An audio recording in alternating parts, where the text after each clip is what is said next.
안녕하십니까? 어느덧 2월이 되었습니다. 2024년도 하나님의 말씀으로 동행하고 계십니까? 물론 모든 것을 계획하고 마음먹은 대로 되지 않고 계실 거라고 생각합니다.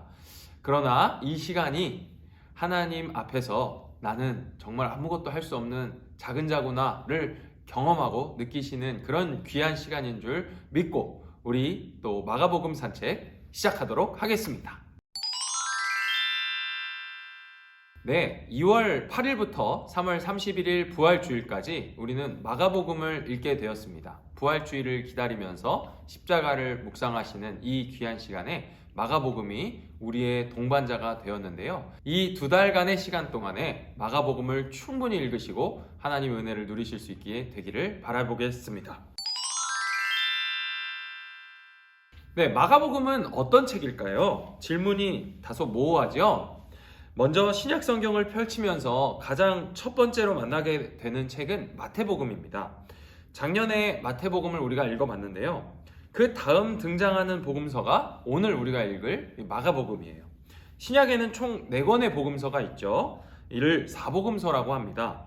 이 4권의 책 가운데서도 마태, 마가, 누가복음을 공관복음이라고 부릅니다. 공관이라는 말은요, 영어로 시놉틱이라고 하고요. 헬라어 시놉시스에서 온 말이라고 해요. 공관복음이라는 용어는 18세기의 독일의 성경신학자 그리스 바흐에 의해서 소개되었는데요.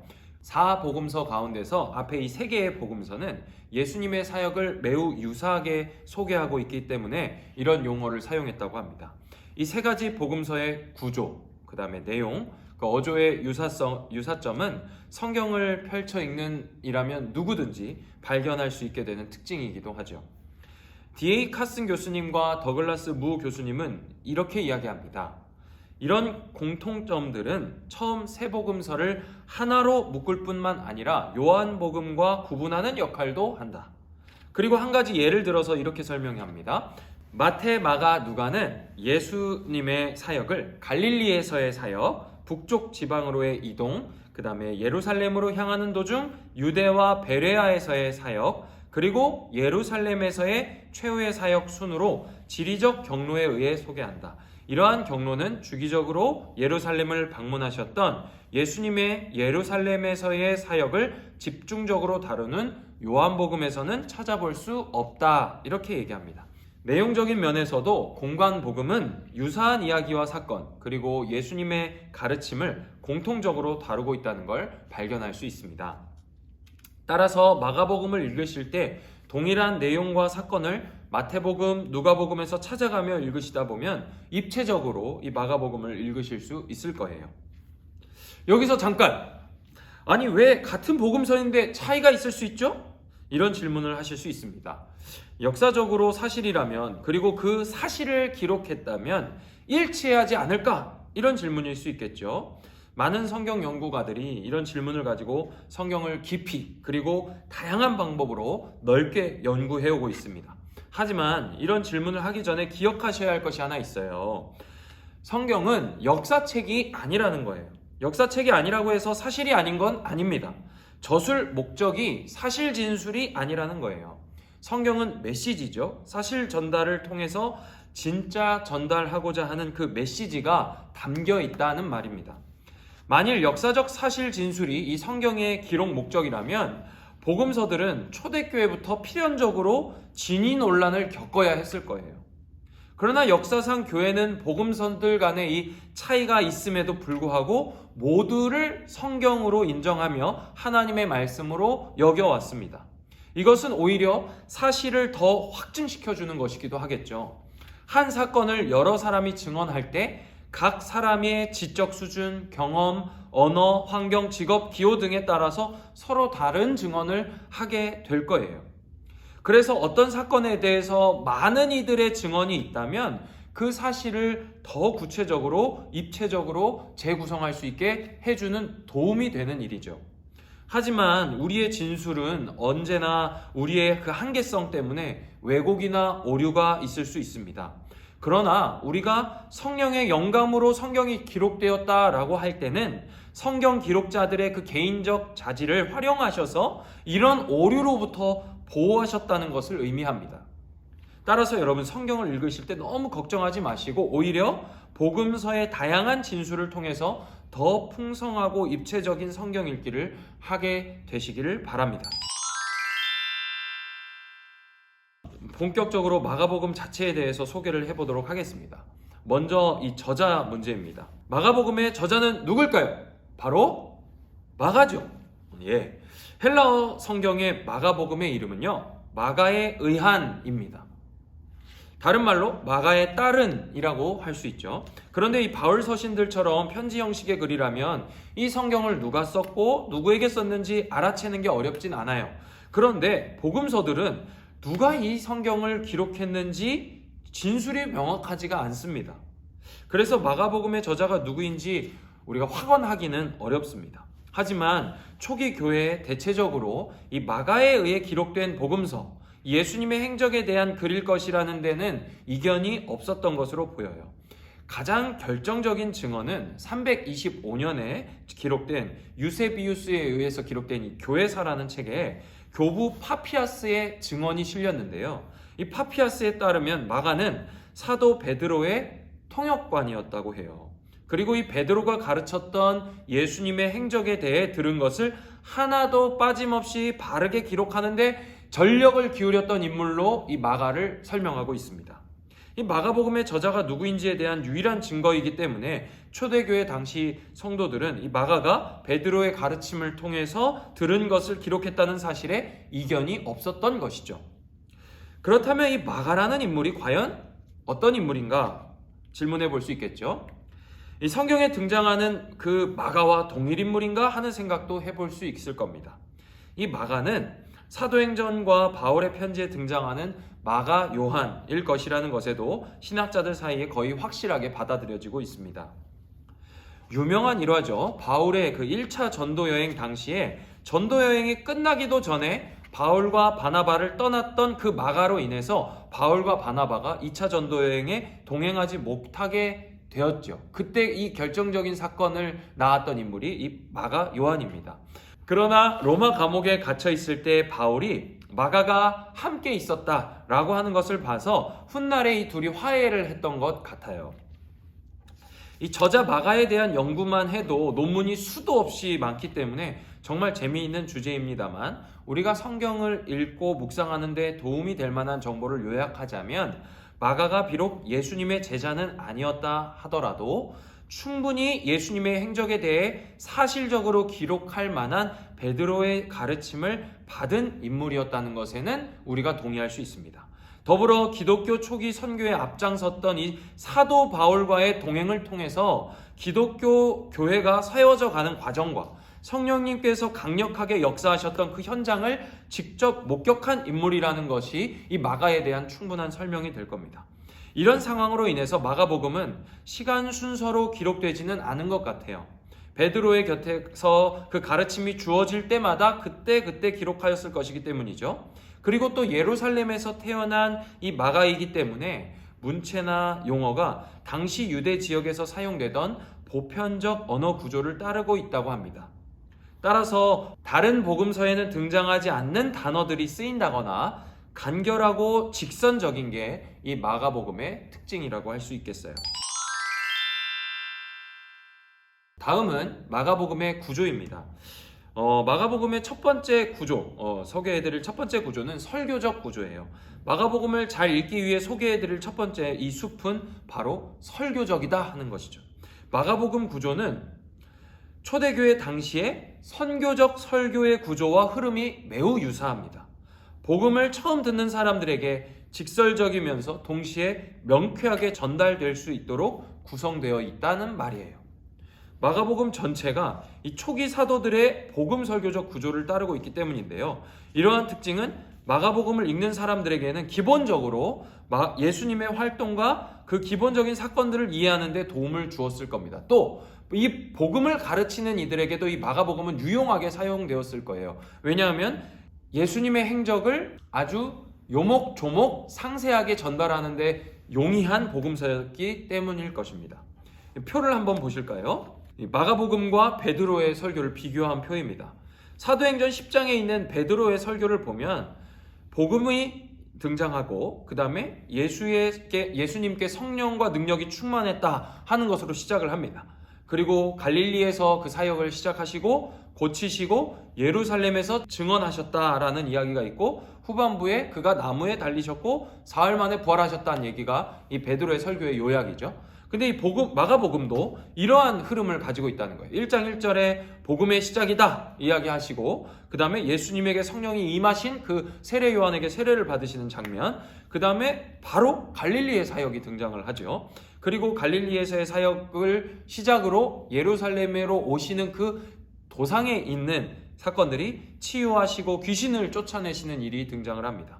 그리고 마지막 이 11장에서 14장까지 예루살렘에서 이 성전에서 종교 지도자들과 대화하시는 사역이 기록되어 있고 그 다음에 예수님의 죽으심에 초점이 맞춰지는 15장, 그리고 마지막에 그가 부활하신 이야기 이 16장으로 이 복음서가 끝이 납니다. 그러니까 이 베드로의 설교 순서와 이 마가복음의 순서가 굉장히 유사한 것을 볼 수 있죠. 다음 소개해드릴 구조는요, 장소 구분에 따른 구조입니다. 갈릴리와 인근 이방 지역에서의 활동, 그 다음에 유대 지경과 예루살렘으로 올라가는 길에 있는 사건들, 그 다음에 예루살렘에서의 사역, 이렇게 장소에 따른 구분을 볼 수 있죠.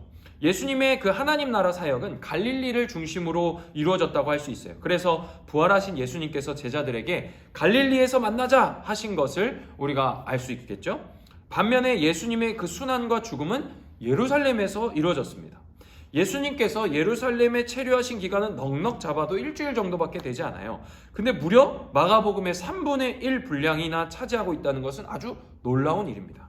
본격적인 순환 이야기는 14장에 가서야 시작되지만 예루살렘이 순환의 장소라는 것을 생각해 봤을 때 실제로 11장부터가 순환의 시작이다 할 수 있겠죠. 이를 놓고 신학자 마틴 켈러는 마가복음을 긴 서론이 달린 순환 이야기라고 불렀습니다. 세 번째로 소개해드릴 구조는 하나님의 아들이신 예수 그리스도를 중심으로 단락을 구분지어 읽어보는 방법입니다. 첫째 단락은 예수님께서 세례를 받으시는 장면에서 하늘로부터 임한 하나님의 아들이라는 선포가 등장하는 1장 11절부터 이 변화산 사건이 시작되는 8장 38절까지입니다. 두 번째 단락은 이 변화산 사건을 통해서 울려 퍼지는 하나님의 아들 선포와 십자가에 달리신 예수님을 본 백부장의 그 고백 단락까지예요. 이 구조는 하나님의 아들이신 예수님의 정체성을 점점 부각시키고 있는 데에 초점이 있는 구조라 할 수 있겠습니다. 네 번째로 소개해드릴 구조는 이야기로서의 마가복음인데요. 이 마가복음 전체를 하나의 이야기, 다시 말해서 한 편의 문학 작품이라고 생각하고 접근하는 방식이에요. 오해가 없으셔야 합니다. 이야기라고 한다면 기승전결이 있겠죠. 도입에서는 이야기가 시작되고 전개에서는 주인공과 주변 인물들 간의 갈등이 시작되고 발전이 됩니다. 절정에 이르면 갈등이 최고조에 다다르면서 결론에 가서 갈등이 해소되고 모든 이야기와 사건들이 끝이 나죠. 이 8장 27절 이전까지는 마가복음에서 자주 등장하는 곧, 즉시라는 표현이 자주 등장하면서 이야기의 진술에 초점을 맞춰서 속도감 있게 전개가 됩니다. 그런데 이것이 성전 사역의 시작과 함께 이 마지막 결론부에 이르렀을 때는 단 이틀 동안 벌어진 일이 굉장히 늘어지면서 시간 단위로 기록되고 있는 걸 볼 수 있어요. 이것은 이 마가복음의 중심추가 바로 예수님의 순환 사건에 놓여 있다는 것을 보여주는 단적인 예가 아닐까 생각해 봅니다. 모든 성경이 마찬가지입니다만 성경 각 권의 이 구조를 분석하는 일은 정말 어려운 일이에요. 특히 마가복음은 다양한 방식의 읽기가 가능한 책이기 때문에 어떤 정형화된 구조를 제시하는 것은 무리가 있겠죠. 그래서 가장 많은 신학자들이 동의하는 한 가지 구조를 소개해드리면 다음과 같습니다. 마가복음은 이동하는 장면이나 표현들이 자주 등장해요. 이 정적인 상태보다는 움직이는 상태를 나타내는 표현들이 많이 사용되었는데요. 그래서 장소에 초점을 맞춰 보기보다는 장소 이동에 초점을 맞춰 읽다 보면 생동감 있는 읽기가 가능합니다. 그리고 최근 연구에서 이 마가복음 16장 9절부터 20절을 본래 마가복음에는 없는 내용으로 치부해버리는 경향이 두드러지는 추세인데요. 이것은 우리가 성경을 대하는 바른 태도가 아니겠죠. 그래서 지금 소개해드린 이 구조는 마가복음 전체를 최종적 계시로 인정하면서 마가가 전하는 이 복음이 도입과 종결을 포함하고 있는 것으로 간주하고 있는 아주 건강한 구조 분석이라고 할 수 있겠어요. 구조 분석을 이제 뒤로 하고 이제 주요 구절을 한번 묵상해 보도록 하겠습니다. 이 마가복음에서 가장 중요한 신학적 주제를 꼽으라고 한다면 두 가지를 꼽을 수 있습니다. 첫째는 제자도고요. 둘째는 십자가 순환이에요.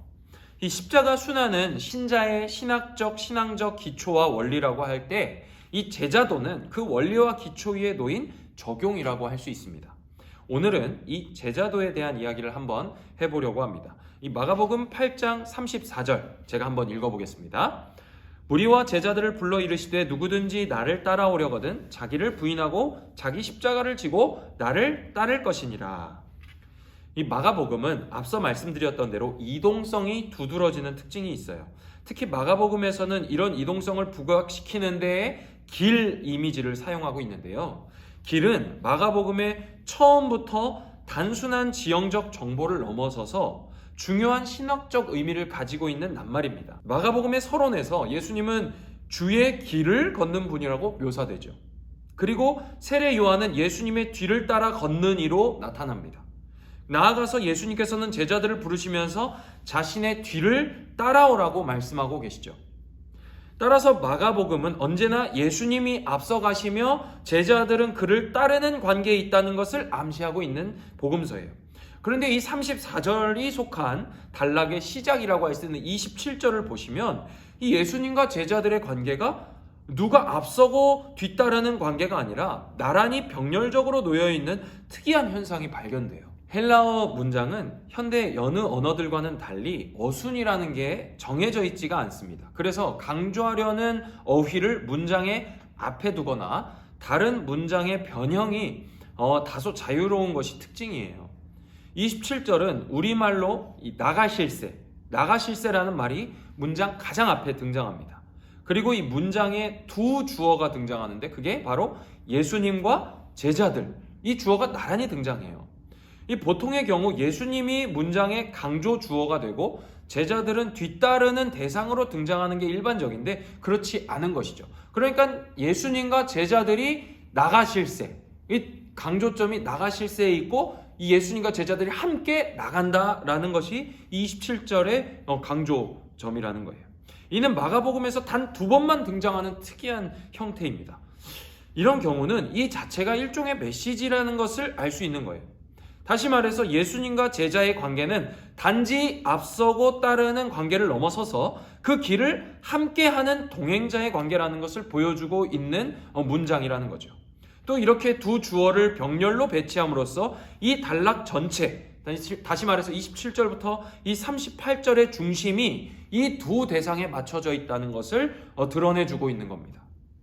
이런 맥락에서 34절을 보자면 한 가지 의아한 점이 생깁니다. 그것은 이미 예수님을 따라온 이들에게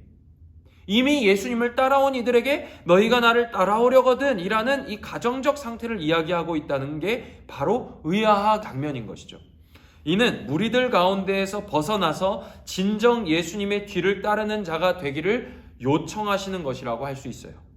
많은 무리들이 예수님을 따르고 있었습니다. 그들은 열린 공동체로서 모였다가 흩어지기를 반복했던 사람들일 겁니다. 그러나 예수님을 따르는 일은 지속되고 반복되어야 하는 일인 것이죠. 이는 삶의 양식에 관한 명령이고 방향성에 대한 명령이라 할 수 있어요. 그리고 더불어 제자는 따를 때에 부인해야 할 것이 있는 자들인데 바로 자신을 부인하는 것입니다. 그러나 베드로를 생각해 보세요. 베드로는 예수님을 부인하는 아이러니한 인물이에요. 자기를 부인한다는 것은 어떤 것이냐 할 때 우리는 베드로가 예수님을 부인했던 장면을 그대로 생각해 보면 됩니다. 베드로는 예수님을 부인했을 때 그와의 관계를 부인했어요. 그로부터 올 수 있는 모든 혜택과 더불어 그로 인해 주어질 모든 고난과 비난과 책임을 부인한 것이죠.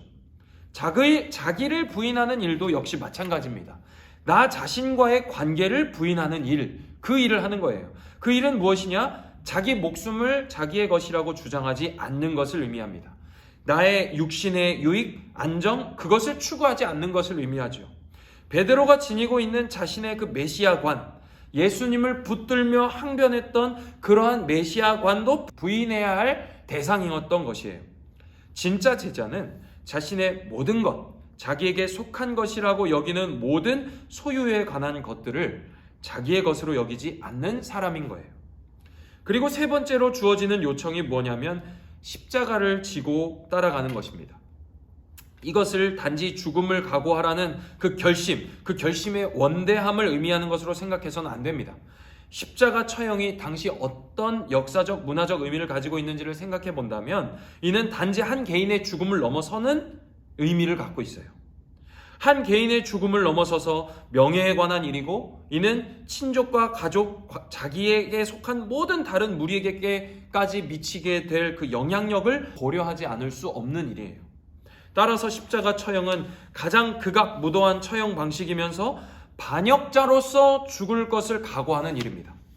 그렇다면 오늘날 우리가 이 열린 공동체에서 이 무리를 벗어나 진정한 제자도로 살아가기 위해 지녀야 하는 태도는 무엇이겠습니까?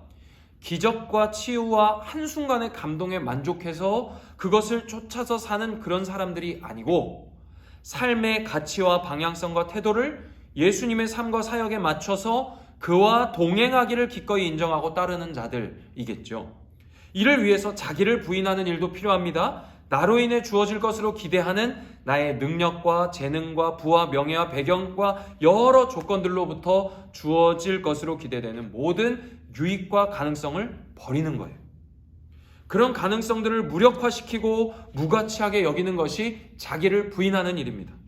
여기에 십자가를 지는 일이 동반돼야 돼요. 십자가를 진다는 것이 세상과 척을 두고 세상을 등지고 그들로부터 반역자가 되기를 기꺼이 마다하지 않는 일이라고 할 때 오늘 우리에게 요구되는 일은 무엇이겠습니까? 구체적인 행동이 뭘까요? 세상에 역행하는 것일 거예요. 부를 모으려는 세태 속에서 부를 흩트는 일이에요. 나의 통장의 잔고를 채워가는 분위기에서 나의 통장 잔고를 줄여가는 일이에요. 나 중심적으로 변해가는 시대를 공동체 중심으로 돌려서는 일이 바로 이 시대 속에서 반역자로 살아가는 일일 겁니다. 세상이 바라볼 때 진짜 이상하다, 쟤 정말 이상하다 여겨지는 그 무리, 그게 바로 제자, 마가복음이 이야기하는 제자인 것이죠. 마가복음 산책을 이제 마치려고 합니다. 어떠신가요? 마가복음 읽기가 기대가 되지 않으십니까? 2월과 3월 이 약 2달간 마가복음을 읽으실 때 부활절을 향해 가는 이 시간에 부활의 소망을 다시 경험하실 수 있게 되시길 바라보겠습니다. 또 몇 주 뒤부터 시작되는 학습 세례 입교 교육도 있잖아요. 우리의 구원과 이 성찬의 의미도 말씀을 읽으시면서 잘 정리해 보시면 좋은 묵상의 시간이 되지 않을까 싶습니다. 네, 저는 이제 인사를 드리겠습니다. 그리고 이 따뜻한 봄날이 오면 사도행전 산책으로 인사드리도록 하겠습니다. 그럼 다음 산책까지 안녕, 샬롬.